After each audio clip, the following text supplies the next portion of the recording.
The Meteorological Department has issued warnings for all seaports and 7 river ports in the country. By 6 p.m. today, 7 July, gusty or squally winds at 45 to 60 km per hour with rain or thunderstorms may affect Khulna, Borishal, Patuakhali, Noakhali, Chattogram and Cox's Bazar regions. River ports in these areas have been advised to hoist cautionary signal number 1.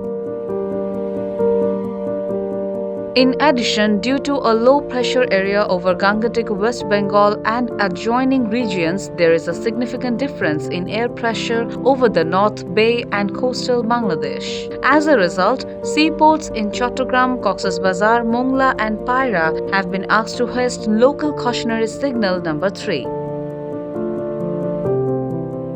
Meteorologist Dr. Mohammad Umar Farooq stated that fishing boats and trawlers in the North Bay have been advised to proceed with caution near the coast and not venture into deep sea until further notice. Desk report, Bangladesh Guardian.